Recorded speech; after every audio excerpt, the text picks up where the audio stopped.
The bowl of scalding leftovers struck my head, and the jade pendant beneath my blouse woke with a pulse of heat. One moment, my former sister-in-law was slapping me while her mother insulted my 3-year-old son. The next, a flood of medical knowledge, formulas, pulse patterns, anatomy, and long-forgotten acupuncture techniques, rushed through my mind. My name is Lin Wei. 5 years earlier, my husband, Wang Defa, disappeared after draining his company accounts.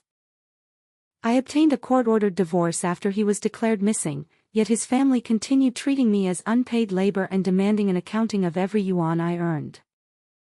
I endured it because my son, Daodu, longed for relatives. That ended on his grandmother's 70th birthday. I had bought a fresh sea base for the family dinner. Wang Ting, my former sister-in-law, mocked the expense and took Daodu's favorite toy for her own child. When he cried, his grandmother called him fatherless and struck him. "Give it back," I said. The room went quiet. I reminded them that the apartment deposit had come from my premarital savings, that I paid most household expenses, and that Wang Defa had sent only a fraction of the support they claimed to provide. His mother responded by overturning the bowl on my head. Wang Ting threw a porcelain plate, cutting my scalp. Daodu's terrified cries were the last thing I heard before I fainted. I woke in the neighborhood clinic with 5 stitches and a mild concussion. A neighbor had called an ambulance after hearing Daodu scream. Dr. Liu, who had known me since childhood, urged me to report the assault. This time I did. I photographed the injury, gave a statement, and asked the neighbor to preserve what she had witnessed. I also requested a protective order barring Wang's family from approaching Daodu or me. As Dar. Liu checked my pupils, Daodu touched the pendant at my throat. "It glowed when you were bleeding, Mom." The pendant was my mother's only legacy. Along its inner edge, tiny characters had appeared. Their meaning surfaced in my mind as clearly as speech: heal with skill. Serve with compassion. I asked Dr. Liu for several medical reference books. To his surprise, and mine, I could identify complex herbal interactions and explain why certain traditional formulas were unsafe for patients with liver or kidney disease. Knowledge alone did not make me a licensed physician, but it gave me an extraordinary foundation. Dr. Liu contacted his son, Liu Jiangwo, a researcher at the provincial hospital.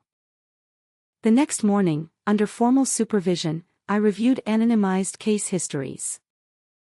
I identified patterns the team had missed, but I refused to promise miracles. A formula can support treatment, I told them. It cannot replace imaging, surgery, pathology, or informed consent. Professor Chen Mingda, a respected specialist in integrative medicine, tested me for hours. By the end, he offered me a research fellowship and a supervised clinical training position. "Your knowledge is remarkable," he said, "but we document everything. No secret cures, no uncontrolled experiments." I agreed. The pendant had given me a map. I still needed to learn how to walk the terrain responsibly.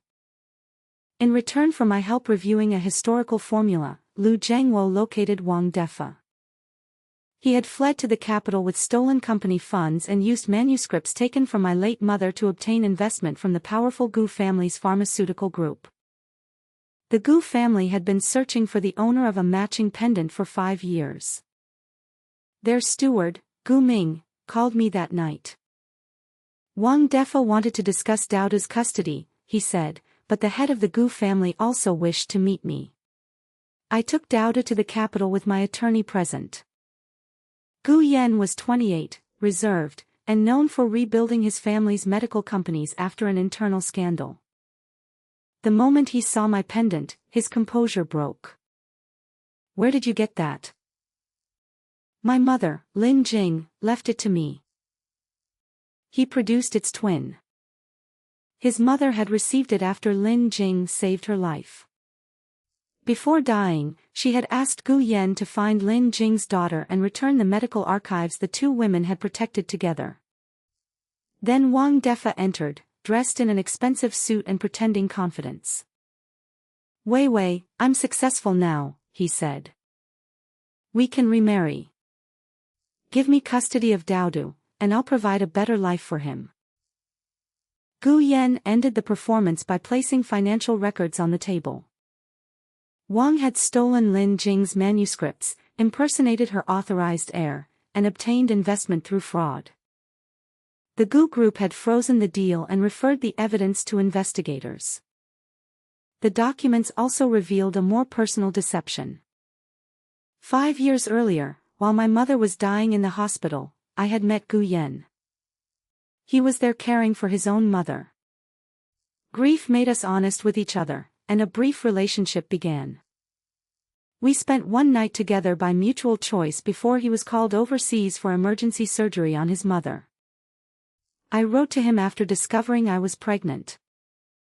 Wang Defa, then a family acquaintance who handled mail for my mother's small clinic, intercepted the letter and Gu Yan's replies.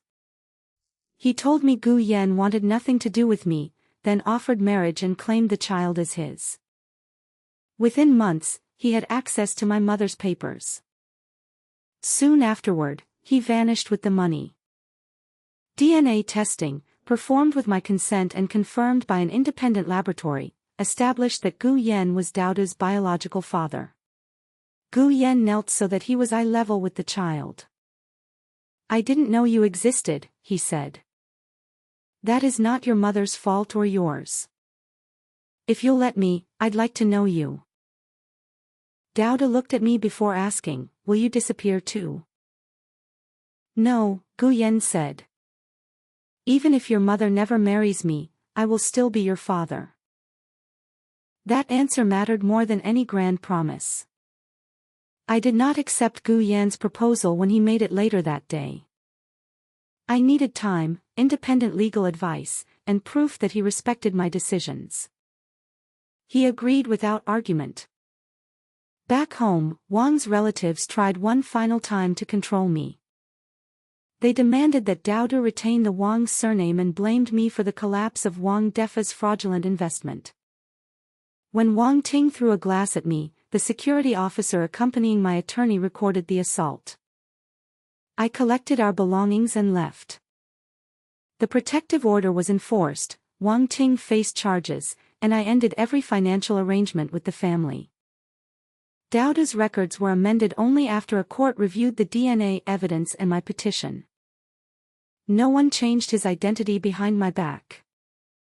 Gu Yan rented a nearby house rather than moving us into his home without consent. Over the following months, he learned Daoda's routines, attended medical appointments, and showed up when he said he would.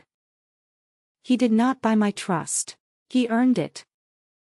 Meanwhile, I began supervised work at the provincial hospital. The first major case referred to me involved Gu Yan's cousin, Gu Mingzhu, whose hand had gradually become numb.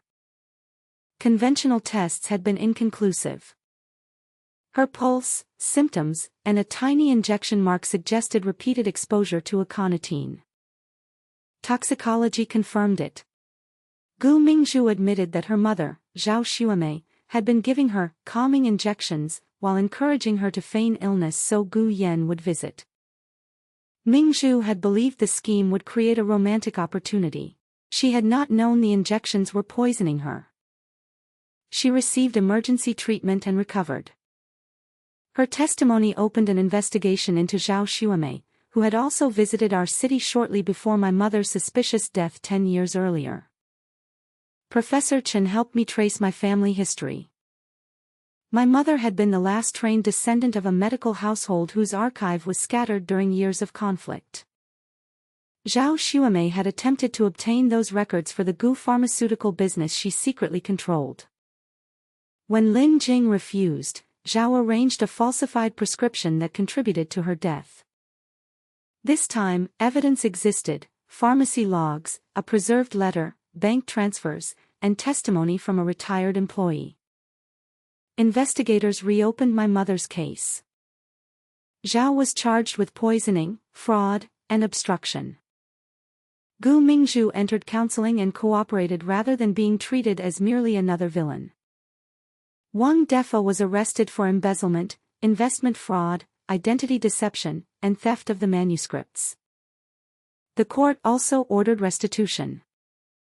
His mother and sister were not punished for his crimes, but they could no longer live on money taken from me.